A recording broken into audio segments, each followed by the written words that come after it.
నమస్కారం. సిక్కలో హృదయ స్పందనకి స్వాగతం. నేను మీ సంతోష్. ముందుగా ఈనాటి వార్తల్లోని వివరాలు ఇలా ఉన్నాయి.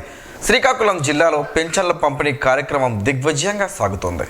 జిల్లా వ్యాప్తంగా 30 మండలాల పరిధిలో 1,80,328 పెన్షన్దారులకు 93 కోట్ల రూపాయలు పంపిణీ చేస్తున్నారు. వేసవి కావడంతో వృద్ధులకు బాసటగా నిలవడానికి సచివాలయాల ద్వారా వృద్ధులకు, వికలాంగులకు ఎలాంటి ఇబ్బందులు లేకుండా పండగ వాతావరణం వలె ముమ్మరంగా పెన్షన్ల పంపిణీ చేస్తున్నారు. వాలంటీర్ల స్థానంలో గ్రామ సచివాలయం సిబ్బంది పకడ్బందీగా పెన్షన్ల పంపిణీ చేస్తున్నారు. శ్రీకాకుళం నగరపాలక సంస్థ ఆధ్వర్యంలో 24 సచివాలయాల పరిధిలో తెల్లవారుజాము నుండి పెన్షన్ల పంపిణీ చేస్తున్నారు. నడవలేని నిస్సహాయకులకు ఇంటి వద్దకు వెళ్లి పెన్షన్లు పంపిణీ చేస్తున్నారు. శ్రీకాకుళం జిల్లా వ్యాప్తంగా పెన్షన్లు గురువారం నాటికి 70% పెన్షన్లు పంపిణీ చేశారు. దివ్యాంగులు అనేక ఇబ్బందులు పడి సచివాలయానికి చేరుకొని పెన్షన్లు అందుకుంటున్నారు. ఆంధ్రప్రదేశ్ రాష్ట్ర భవిష్యత్తు ముఖ్యమంత్రి వైఎస్ జగన్మోహన్ రెడ్డితో ముడిపడి ఉందని ఏపీ శాసన సభాపతి తమ్మినేని సీతారాం పేర్కొన్నారు. ఆమదాల వలస మండలం తొగరాం పంచాయతీ పరిధిలోని నారిపేట, ఇస్కులపేట, దెబ్బలపేట, తొగరాం గ్రామాలలో ఇంటింటా ఎన్నికల ప్రచారం నిర్వహించారు.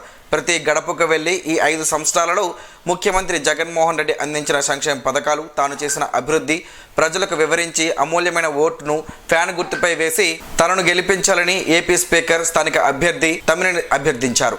అన్ని రంగాల్లోనూ రాష్ట్రం ప్రగతి పదంలో దూసుకు వెళ్లాలంటే, సంక్షేమ పథకాలు నిరంతరాయంగా కొనసాగాలంటే, ప్రతి గడప వద్దకే ప్రతి నెల 1వ తేదీ నాటికి సంక్షేమ పథకాలు తలుపు తట్టాలంటే వైసీపీ గెలుపు అత్యంత ఆవశ్యకమని సభాపతి స్థానిక వైఎస్ఆర్ పార్టీ ఎమ్మెల్యే అభ్యర్థి తమ్మినేని సీతారాం పేర్కొన్నారు. ముఖ్యమంత్రిగా వైఎస్ జగన్మోహన్ రెడ్డి బాధ్యతలు చేపట్టిన నాటి నుండి దళారీ వ్యవస్థ మాయమైందన్నారు. ప్రభుత్వ పథకాలను నేరుగా అర్హులైన లబ్ధిదారులకు అందజేయడం జరుగుతుందన్నారు. ప్రచార కార్యక్రమంలో రాష్ట్ర యువజన విభాగ ప్రధాన కార్యదర్శి Tammineni Chiranjeevi Nag, MPP Tammineni Sriramamurthy, ZPTC Bindu Govindarao, PSCS అధ్యక్షులు గురుగుబల్లి శ్రీనివాసరావు, కార్యకర్తలు పాల్గొన్నారు. రాష్ట్రంలోని ప్రజలు వ్యవస్థలోనూ పాలనలోనూ మార్పు కోరుకుంటున్నారని, ఆ దిశగా ప్రధాని నరేంద్ర మోడీ సారథ్యంలో బీజేపీ, జనసేన కూటమి ఏర్పాటైందని కూటమి నాయకులు తెలిపారు. నగరంలోని 80 అడుగుల రోడ్డులో గల టీడీపీ జిల్లా పార్టీ కార్యాలయంలో కూటమి నాయకులు గురువారం విలేకరుల సమావేశం నిర్వహించారు. ఈ సందర్భంగా వారు మాట్లాడుతూ రాష్ట్ర ప్రయోజనాల కోసమే టీడీపీ, జేఎస్పీ, బీజేపీ కూటమిగా ఏర్పడ్డాయన్నారు. ఆంధ్రప్రదేశ్కు రావాల్సిన నిధులు, జరగాల్సిన అభివృద్ధి కోసమే రాష్ట్రంలో 3 పార్టీలు జతకట్టాయని వివరించారు. జగన్మోహన్ రెడ్డి అరాచక పాలన నుంచి రాష్ట్రాన్ని కాపాడేందుకు, ఆంధ్రప్రదేశ్లోని దుష్ట శక్తులను ఓడించేందుకు ఈ కూటమిగా ప్రజల్లోకి వస్తుందని వివరించారు. రాష్ట్ర అభివృద్ధి కోసం టీడీపీ కూటమికి ప్రజలు ఓట్లు వేయాలని కోరుతున్నట్లు తెలిపారు. సమావేశంలో బీజేపీ జిల్లా అధ్యక్షులు బిర్లంగి ఉమామహేశ్వరరావు, నియోజకవర్గ నాయకులు కోరడ సర్వేశ్వరరావు, జనసేన పార్టీ జిల్లా అధ్యక్షులు పిసిని చంద్రమోహన్, చిట్టిమోహన్, పి భాస్కర్ రావు పాల్గొన్నారు. కాంగ్రెస్తోనే రాష్ట్ర అభివృద్ధి అని ఆ పార్టీ శ్రీకాకుళం నియోజకవర్గం అసెంబ్లీ అభ్యర్థి పైడి నాగభూషణ్ రావు తెలిపారు. ఈ మేరకు గురువారం ఇందిరా విజ్ఞాన్ భవన్ లో నిర్వహించిన మీడియా సమావేశంలో ఆయన మాట్లాడారు. తనకు శ్రీకాకుళం నియోజకవర్గం అసెంబ్లీ అభ్యర్థిగా ఎంపిక చేయడంపై హర్షం వ్యక్తం చేస్తూ కాంగ్రెస్ అగ్ర నాయకులకు కృతజ్ఞతలు తెలిపారు. భాజపా నిరంకుశ పాలన చేస్తుందని, భాజపాతో ప్రజలు విసిగెత్తిపోయారని ఆరోపించారు. కాంగ్రెస్ తోనే రాష్ట్రానికి అనేక ప్రయోజనాలు ఉన్నాయని అన్నారు. ప్రత్యేక హోదా ఇవ్వనున్నట్లు చెప్పారు. భాజపా అధికారంలో ఉన్నప్పటికీ రాష్ట్రానికి ప్రత్యేక హోదా ఇవ్వలేదని, ప్రాంతీయ పార్టీలు కనీసం భాజపాను ప్రశ్నించలేకపోతున్నాయని అన్నారు. కాంగ్రెస్ అధికారంలోకి వస్తే ఇల్లు లేని పేదలకు 5 లక్షలతో ఇళ్ల నిర్మాణం, అలాగే కేజీ టు పీజీ ఉచిత విద్య అందిస్తామని, ఉపాధి హామీ పథకం కనీసం కూలీ 400 రూపాయలు పెంచుతామని, రైతు రుణమాఫీ కింద 2 లక్షలు చేస్తామని తెలిపారు. వృద్ధులకు, వితంతువులకు పెన్షన్ పెంచి ఇవ్వనున్నట్లు చెప్పారు. వ్యవసాయం పెట్టుబడిపై 50% రాయితీ అందజేస్తామన్నారు. సమావేశంలో దేశంలో గోవింద మల్లిబాబు, జేపీ నాయుడు, రమేష్ కుమార్, సిహెచ్ గోవిందరావు తదితరులు పాల్గొన్నారు. శ్రీకాకుళం రూరల్ మండలం పొన్నం, నవనంబాడు, బమ్మిడివానిపేట, గొల్లపేటలో టీడీపీ, జనసేన, బీజేపీ ఉమ్మడి అభ్యర్థి గొండు శంకర్ ప్రజాగలం పేరిట ఎన్నికల ప్రచారం గురువారం నిర్వహించారు. ఈ సందర్భంగా గొండు శంకర్ పలు చెరువుల వద్ద జరుగుతున్న ఉపాధి హామీ పనులు పరిశీలించి వేతనదారులతో మాట్లాడారు. ముఖ్యమంత్రి జగన్ పాలనలో అవినీతి, అరాచకాలు తప్ప అభివృద్ధి జరగలేదన్నారు. చెప్పుకోవడానికి రాజధాని లేకపోయినా తెలుగుదేశం హయాంలో అమరావతిలో నిర్మించిన భవనాలను కూడా తాకట్టు పెట్టారని ఆరోపించారు. బటన్నొక్కుడు, మరోవైపు బొక్కుడు తప్ప అభివృద్ధి లేదని విమర్శించారు. సంక్షేమ పథకాల పేరుతో రాష్ట్రాన్ని అప్పులాంధ్ర మార్చారని మండిపడ్డారు. ఎన్డీఏ కూటమి అభ్యర్థులను గెలిపించాలని విజ్ఞప్తి చేశారు. ఈ కార్యక్రమంలో రూరల్ తెలుగు యువత అధ్యక్షుడు గంగు లక్ష్మణ, రూరల్ నాయకులు ప్రకాష్, గురుగు నరసింగరావు, మండల పార్టీ అధ్యక్షుడు గుండు వెంకటరమణమూర్తి, ఎంపీటీసీ అచ్యుత, గున్నయ్య కార్యకర్తలు పాల్గొన్నారు. పెద్దపాడు సమీపంలోని జాతీయ రహదారికి దగ్గరలో ఏర్పాటు కాబోతున్న సంస్కార్ ఇంటర్నేషనల్ కొత్త స్కూల్ ప్రాంగణంలో గురువారం వృక్షోత్సవాన్ని ఘనంగా నిర్వహించారు. ఈ సందర్భంగా డైరెక్టర్లు మాట్లాడుతూ శ్రీకాకుళంలో అత్యున్నత ప్రమాణాలతో విద్యను విద్యార్థులకు అందించాలన్న ఆశయంతో సుమారు 10 ఎకరాల విస్తీర్ణంలో సకల సౌకర్యాలతో ఈ స్కూలును ఏర్పాటు చేస్తున్నామని చెప్పారు. ఇప్పటికే ఈ పాఠశాల ప్రారంభం కావాల్సి ఉన్నప్పటికీ కొన్ని అనివార్య కారణాల వలన ఆలస్యం జరిగిందన్నారు. పాఠశాల డైరెక్టర్ డి అరుణ మాట్లాడుతూ సంస్థ ఎదుగుదలలో ప్రతి ఒక్కరూ భాగస్వామ్యం కావాలని కోరారు. ఇందులో భాగంగా ప్రిన్సిపల్ అజిత్ ఠాకూర్ మాట్లాడుతూ అన్ని హంగులతో అంతర్జాతీయ ప్రమాణాలతో వచ్చే సంవత్సరానికి పాఠశాలను సిద్ధం చేస్తామన్నారు. విద్యార్థులు విద్యతో పాటు పర్యావరణ పరిరక్షణలో భాగమైనందుకు విద్యార్థులు తల్లిదండ్రులు హర్షం వ్యక్తం చేశారు. ఈ కార్యక్రమంలో పాఠశాల డైరెక్టర్లు doctor Dumpala Hariprasadarao, doctor Paila Muralidhar, Ushakumari, doctor Tammineni Venugopal, Sailaja, doctor Budumuru Annajirao, Sridevi, doctor Annepu Sivaprasad, Archana ఉపాధ్యాయులు పాల్గొన్నారు. అరసపల్లి దరిలో గల శ్రీ రమ్య తిరుమల ఆలయంలో ఈ నెల 6వ తేదీన అన్నప్రసాద వితరణ కార్యక్రమాన్ని నిర్వహిస్తున్నట్లు ఆలయ ప్రధాన అర్చకులు కరి రంగనాథ వేణుమాధవాచార్యులు తెలిపారు. ఈ మేరకు గురువారం ఆయన ఒక ప్రకటన విడుదల చేశారు. ప్రతి నెల బహుళ ద్వాదశి రోజున ఆలయ ప్రాంగణంలో అన్నప్రసాద వితరణ కార్యక్రమాన్ని నిర్వహిస్తున్నట్లుగానే ఈ నెల 6వ తేదీన నిర్వహించనున్నట్లు తెలిపారు. అన్నప్రసాద వితరణ కార్యక్రమంలో భక్తులు పాల్గొని స్వామివారి కృపా కటాక్షాలు పొందాలని ఆయన కోరారు. పార్టీ కోసం శ్రమించే వారికి కాకుండా డబ్బులిచ్చే వారికి పార్టీ తరపున ఎచ్చర్ల అసెంబ్లీ నియోజకవర్గం అభ్యర్థిగా ఎంపిక చేయడంపై అధిష్టానం పునరాలోచన చేయాలని Congress party BCCL chairman Dannana Bhoginaidu కోరారు. అనర్హులకు పార్టీ అధిష్టానం టికెట్ ఇచ్చిందని ఈ విషయాన్ని పరిశీలించాలని భోగినాయుడు అధిష్టానాన్ని కోరారు. పార్టీ కోసం పనిచేసే వ్యక్తులకు టికెట్ కేటాయిస్తే బాగుందని, అలా కాకుండా వృద్ధులకు టికెట్ ఇవ్వడం వలన రానున్న 5 ఏళ్లలో వారు పార్టీ కోసం ఏం పనిచేస్తారని ప్రశ్నించారు. పార్టీ మరింత బలోపేతం కావాలంటే అధిష్టాన నిర్ణయాన్ని పునరాలోచన చేయాలని ఆయన ఒక ప్రకటనలో విజ్ఞప్తి చేశారు. మంత్రి ధర్మానతోనే అభివృద్ధి సాధ్యమని retired fisheries development officer Pukkala Santharao కొనియాడారు. మంత్రి ధర్మాన సమక్షంలో శాంతారావు వైఎస్ఆర్సీపీలో చేరారు. పార్టీ కండువా వేసి సాధారణంగా ధర్మాన ఆహ్వానించారు. ఈ సందర్భంగా శాంతారావు మాట్లాడుతూ ధర్మాన నాయకత్వం, ప్రస్తుత అధికార పార్టీ విధానాలు నచ్చాయని, జిల్లా సర్వతోముఖాభివృద్ధికి ఆ రోజు వైఎస్ఆర్, ఇప్పుడు జగన్మోహన్ రెడ్డి మంచి ప్రాధాన్యం ఇచ్చారని గుర్తు చేశారు. రానున్న కాలంలో కూడా ధర్మాన లాంటి సమర్థ నాయకుల కారణంగానే జిల్లాకు మేలు జరుగుతుందని ఆశాభావం వ్యక్తం చేశారు. రానున్న ఎన్నికల్లో ఆయన మరోసారి విజయం సాధించాలని ఆకాంక్షించారు.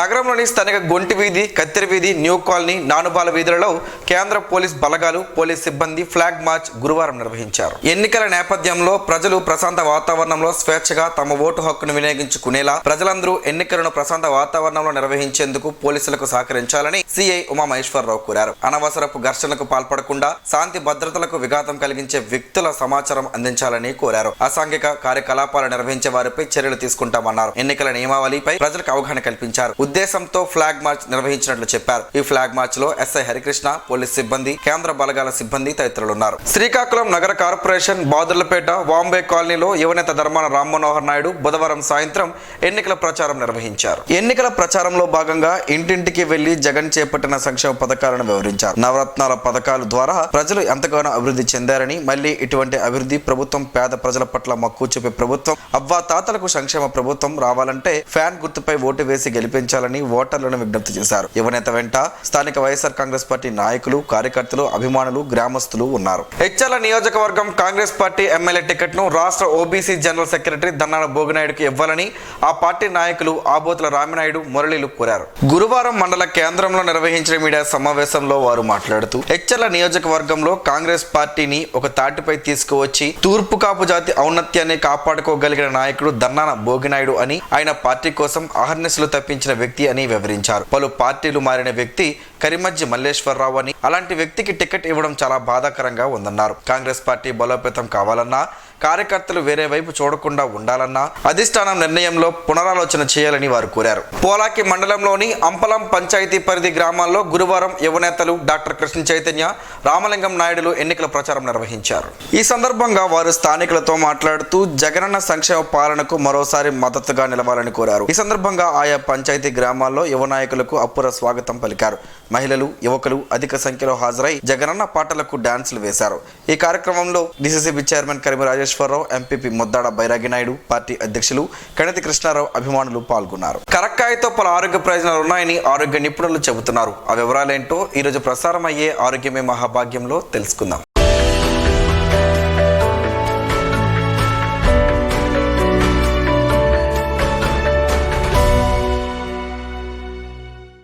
కరక్కాయలో చలువ చేసే గుణం ఉందని ఆరోగ్య నిపుణులు చెబుతున్నారు. పైత్యాన్ని హరిస్తుందని, దగ్గుతో బాధపడేవారు కరక్కాయ బొగ్గను ఉంచుకుంటే ఉపశమనం కలుగుతుంది. కరక్కాయ మొక్కలను నేలలో నానబెట్టి ఆ నీటిని తాగితే గుండెకు బలం చేకూరుతుంది. వాంతులు అవుతున్నప్పుడు కరక్కాయ పొడిని మంచి నీళ్ళలో తీసుకుంటే వాంతులు తగ్గుతాయి. ఇది మలబద్ధకాన్ని నివారిస్తుంది, వాతాన్ని వారిస్తుంది. కరక్కాయను అరగదీసి ఆ గంధాన్ని నుదుటన పట్టిస్తే తలనొప్పి, కళ్ళు మంటలు తగ్గుతాయి. కరక్కాయ పొడిలో మెత్తని ఉప్పు చేర్చి పండ్లు తోముకుంటే చిగుళ్ళు గట్టిపడి పంటి వ్యాధులు రావు, పిప్పు పన్ను పోటు తగ్గుతుంది. కరక్కాయ పెచ్చులను పసుపు దుంపల రసంతో సహా లోహ కల్వంలో నూరి గోరు చుట్టు మీద తరచూ ప్రయోగిస్తూ ఉంటే గోరు చుట్టు పగిలి ఉపశమనం లభిస్తుంది. భోజనానికి అరగంట ముందు కరక్కాయ చూర్ణానికి కొంచెం బెల్లం కలిపి అరచెంచాడు మోతాదుగా 2 పూటలా తీసుకుంటుంటే రక్తం మొలలు తగ్గిపోతాయి. కరక్కాయ చూర్ణాన్ని అరచెంచాడు చొప్పున 2 పూటల ఆముదంతో కలిపి ప్రతినిత్యం తీసుకుంటే కీళ్ళ నొప్పిలో ఉపశమనం లభిస్తుంది.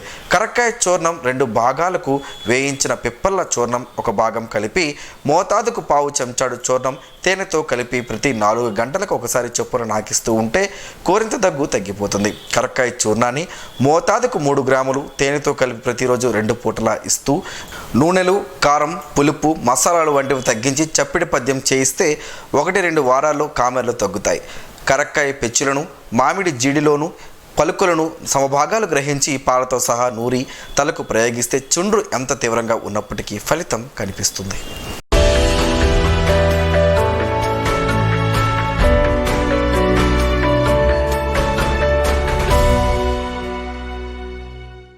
ఈరోజు వార్తల్లో ఒక మంచి మాటను విందాం, ఆచరిద్దాం. సమాజ శ్రేయస్సును కాంక్షించే మహనీయుల మాటల్లోంచి ఈరోజు.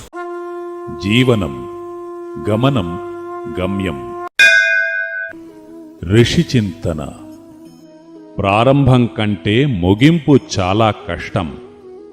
ప్రారంభం తపనతో మొదలగును, ముగింపు త్యాగంతో ముగించాలి.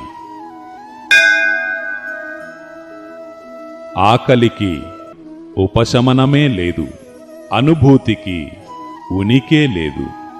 ఓం శ్రీ గాయత్ర్యై నమః. స్పందన ప్రేక్షకుల కోసం స్పందన న్యూస్ని ఇప్పుడు యూట్యూబ్లో అందుబాటులో ఉంచడమైంది. SDV స్పేస్ స్పందన అని టైప్ చేసి వీక్షకులు తమ అనుకూలమైన సమయంలో న్యూస్ని వీక్షించగలరు. ఈ వార్తలు ఇంతటితో సమాప్తం.